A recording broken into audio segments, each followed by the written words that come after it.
മരണപ്പെട്ട അൽപ്പനയ്ക്ക് ഒരു സുഹൃത്തുമായി ബന്ധമുണ്ടായിരുന്നു. പ്രകാശ് മണ്ഡൽ എന്ന് പറയുന്നതാണ് സുഹൃത്തിൻ്റെ പേര്. അപ്പോൾ ആ പ്രകാശ് മണ്ഡലുമായിട്ടുള്ള സ്ഥിരം ഫോൺ വിളികൾ ഈ പ്രതിക്ക് നീരസമുണ്ടാക്കുന്നതായിരുന്നു. അപ്പോൾ അതിൻ്റെ അടിസ്ഥാനത്തിൽ പലതവണ പറഞ്ഞു വിലക്കിയിട്ടും അവരുടെ ഈ ഫോൺ കോൾ നിന്നില്ല. അപ്പോൾ അത് വീണ്ടും റിപ്പീറ്റ് ചെയ്തിട്ടും അത് മാറ്റമില്ലാതെ തുടർന്നു. ഈ 14-ാം തീയതിക്ക് തലേ ദിവസവും വീട്ടിൽ വെച്ച് ഈ ഫോൺ വിളിയുമായി ബന്ധപ്പെട്ട് അസ്വാരസ്യങ്ങൾ ഉണ്ടായിരുന്നു. പ്രതി അതുകൊണ്ട് തന്നെ 13-ാം തീയതി രാത്രി തന്നെ പ്രതി മനസ്സിൽ ഉറപ്പിച്ചിരുന്നു. അതിൻ്റെ അടിസ്ഥാനത്തിലാണ് എല്ലാ ദിവസവും ഈ വീട്ടിൽ 8:30-ക്ക് ശേഷമാണ്, 9 മണി 9:30-ക്കൊക്കെയാണ് പണിക്കാരും ഈ പ്രതിയും ഇവിടെ പണിക്ക് വരുന്നത്. അന്നേ ദിവസം 6:30-ക്ക് വീട്ടിൽ നിന്ന് ഇറങ്ങുകയും ഇവിടെ അത്യാവശ്യ പണിയുണ്ടെന്ന് ഇതിൻ്റെ ഹൗസ് ഓണർ പറഞ്ഞു എന്ന് അൽപ്പനയെ തെറ്റിദ്ധരിപ്പിച്ചുകൊണ്ട് അൽപ്പനയുമായി വെളുപ്പിന് 7 മണിക്ക് ഇവിടെ എത്തുകയും ഈ വിഷയം, ഫോൺ കോൾ സംബന്ധിച്ച വിഷയവുമായി ഇവർ തമ്മിൽ പറഞ്ഞ് മനഃപൂർവ്വം പ്രകോപനം സൃഷ്ടിച്ചുകൊണ്ട് പരസ്പരം അങ്ങോട്ടും ഇങ്ങോട്ടും ഉന്തും തള്ളും ആവുകയും തുടർന്ന് പ്രതി അൽപ്പനയെ തലപിടിച്ച് കൽച്ചുവരിൽ ഇടിക്കുകയും ഇടിയോടുകൂടി വീണ അൽപ്പനയെ വലിച്ചിഴച്ച് വീടിൻ്റെ അടുക്കളയോട് ചേർന്ന ഭാഗത്ത് കൊണ്ടുവരികയും അവിടെ ഇട്ട് കഴുത്ത് ഞെരിച്ച് കൊലപ്പെടുത്തുകയുമാണ് ചെയ്തത്. തുടർന്ന് മരണം ഉറപ്പുവരുത്തുന്നതിന് വേണ്ടി അവിടെ ഇരുന്നൊരു പാരയെടുത്ത് പുറം തലയിൽ അടിക്കുകയും ചെയ്തു.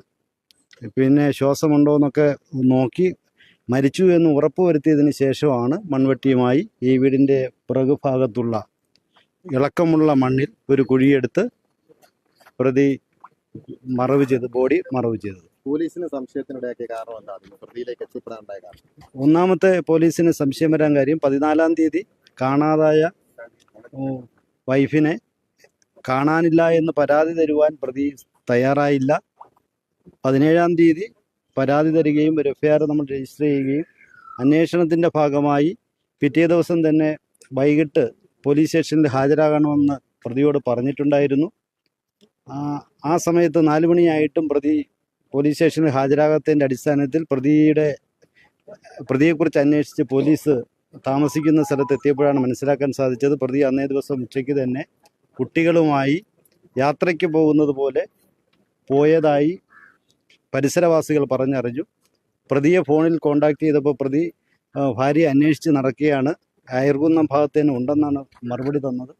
പിന്നെ നമ്മൾ ലൊക്കേഷൻ എടുത്തപ്പോഴാണ് Ernakulam south police station location കിട്ടുന്നത്. അതിൻ്റെ അടിസ്ഥാനത്തിൽ റെയിൽവേ പോലീസിൻ്റെ സഹായത്തോടു കൂടി എറണാകുളത്ത് വെച്ച് പ്രതിയെ തടഞ്ഞു വയ്ക്കുവാനും ഇവിടെ നിന്ന് പോലീസ് പാർട്ടി പോയി അയർകുന്നം പോലീസ് കൂട്ടിക്കൊണ്ടുവരികയും ഇന്നലെയും ഇന്നുമായി പ്രതിയെ വിശദമായി ചോദ്യം ചെയ്തപ്പോഴാണ് പ്രതി കുറ്റസമ്മതം നടത്തിയിട്ടുള്ളതും ആ കുറ്റസമ്മതത്തിൻ്റെ അടിസ്ഥാനത്തിലാണ് ഇന്നിവിടെ ബോഡി റിക്കവറി നടത്തിയിട്ടുള്ളത്. ഈ കുട്ടികൾ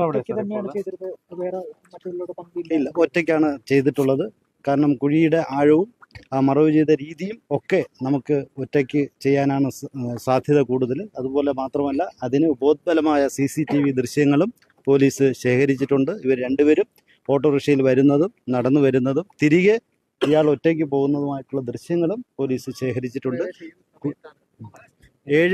രാവിലെ 7:10-നും 7:30-ക്കും ഇടയിലാണ് ഇത് സംഭവിക്കാൻ സാധ്യത. 14 കൂടുതൽ വിശദമായ ടൈം നമുക്ക് പോസ്റ്റ്മോർട്ടം പരിശോധനയ്ക്ക് ശേഷം വിദഗ്ധമായ അഭിപ്രായം ഡോക്ടർമാരിൽ നിന്നും ലഭിക്കും. കുട്ടികളെ ചൈൽഡ് ലൈൻ വഴി നമ്മളിപ്പോൾ ബാലമന്ദിരത്തിൽ രണ്ട് ബാലമന്ദിരത്തിലായി കുട്ടിയെ 2 പേരെയും താമസിപ്പിച്ചിട്ടുണ്ട്. അവരുടെ അടിസ്ഥാന സൗകര്യങ്ങളൊക്കെ പോലീസ് വളരെ കാര്യക്ഷമമായി നോക്കും. അവർക്ക് വേറെ ബുദ്ധിമുട്ടില്ലാതെ പഠിത്ത കാര്യങ്ങളും എല്ലാം നല്ല രീതിയിൽ തന്നെ ചൈൽഡ് ലൈനുമായി ബന്ധപ്പെട്ട് അവരുടെ കാര്യങ്ങൾ ക്ഷേമകാര്യങ്ങൾ പോലീസ് വളരെ ജാഗ്രതയോടെ നോക്കും.